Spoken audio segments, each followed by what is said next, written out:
Hello, everyone. My name is Hannah Nordby, and I am the Area 5 Program Coordinator and a member of the NDSU Extension Conservation Leadership and Planning Team. I am presenting the December 2024 micro lesson covering the topic of supervisor training requirements. Through conversations with soil conservation districts in Area 5, I have discovered there are several misconceptions when it comes to supervisor training requirements. I am hoping through this micro lesson we can help clear up some of those misconceptions. The overall intent of this micro lesson is to help SCD supervisors and employees across North Dakota better understand training requirements by understanding the why behind annual training, what training fulfills these requirements, and best practices for recording completed training. Let's start with the why. Many supervisors can remember a time when annual training requirements were not requested of SCD supervisors.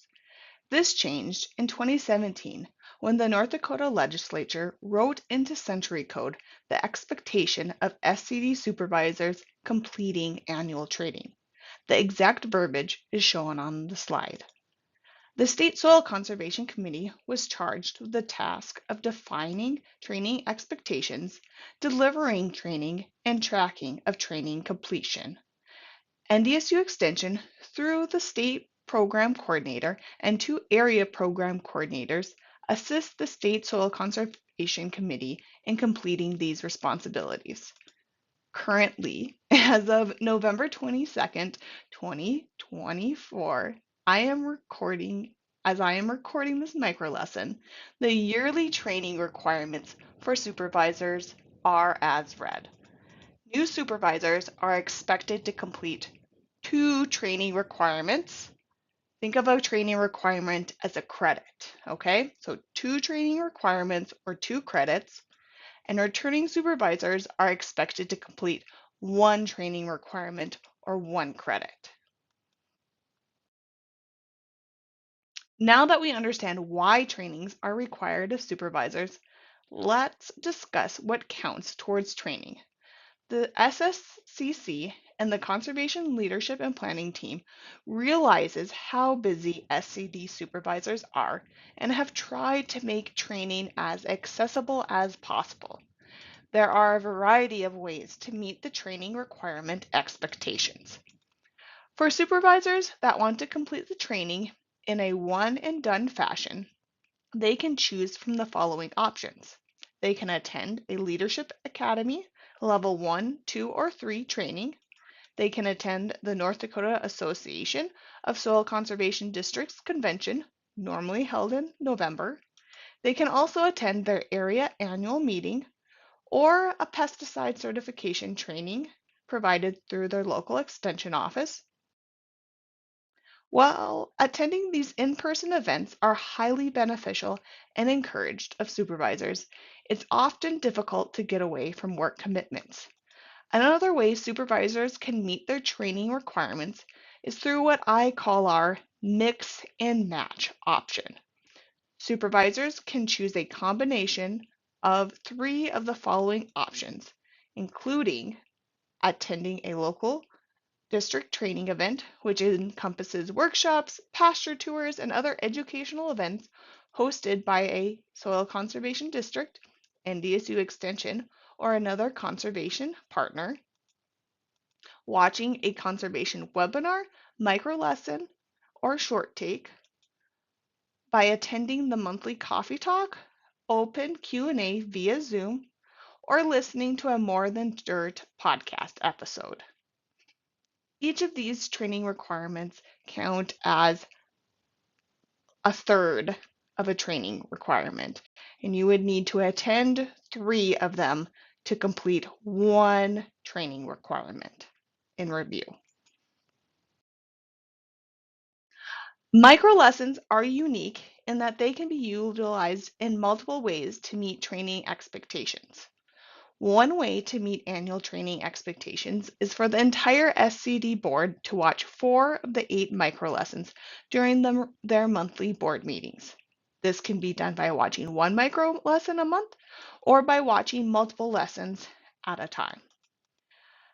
Another option is that if a supervisor misses watching a micro lesson as a group, they can watch up to 2 micro lessons on their own, but will need to select another training option to complete their training requirements for the year through the mix and match approach. I would also like to highlight that while it is encouraged to utilize the podcast and online education offered through NDSU Extension, the State Soil Conservation Committee, the North Dakota Association of Soil Conservation Districts, and the North Dakota Conservation District Employees Association, because the material they provide is specific to North Dakota SCDs, we will also consider other conservation-focused podcasts and webinars. I often get questions from supervisors or employees if XYZ counts towards training. Before answering them, I first ask a question. If a taxpayer or state legislator asked, "What training have you completed in the last year to justify their financial support of SCDs? Could you share with a clear conscience this insert training option in question here?" I would also remind supervisors that you signed an oath of office stating you would fulfill your duties as an SCD supervisor as outlined in the North Dakota Century Code. If you feel comfortable sharing that training opportunity in this scenario and you feel like you are fulfilling your duties as outlined in the North Dakota Century Code, then I would say that that would be an appropriate training option to fulfill those expectations. Now that we've got the serious part out of the way, let's move on to a few examples of what completing those training requirements look like.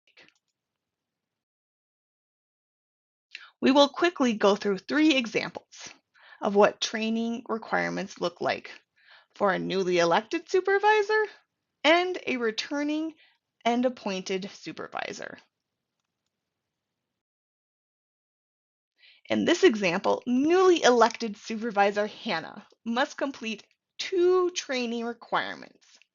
She completes one requirement by the mix and match option, where she attends a local shop talk hosted by the local Pheasants Forever chapter on cover crops. She watches the recorded webinar on how soil conservation districts can provide internship opportunities to address worker shortages, and she also attends another local educational event hosted by her local extension office about soil health principles.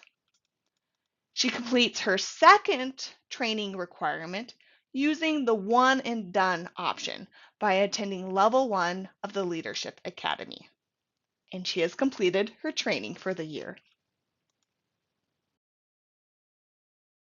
In our second example, returning elected supervisor Jody has a lot of commitments outside of the Soil Conservation District and chooses the mix and match option to complete her one training requirement for the year. She also attends the shop talk on cover crops with Hannah.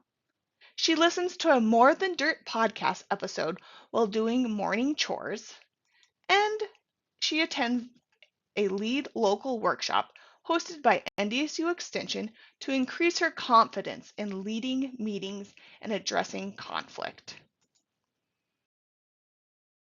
In our final example, returning appointed supervisor Carissa likes to knock out her training requirement in one go. She attends the North Dakota Association of Soil Conservation Districts convention, where she enjoys networking with supervisors across the state and taking part in different workshops and association meetings. As I work towards wrapping up things here are a few tips and tricks to ensure supervisors aren't rushing in the last month to complete training requirements. Firstly, review training requirement expectations with new and returning supervisors. By watching this micro lesson, you've already checked that one off the list. Congrats!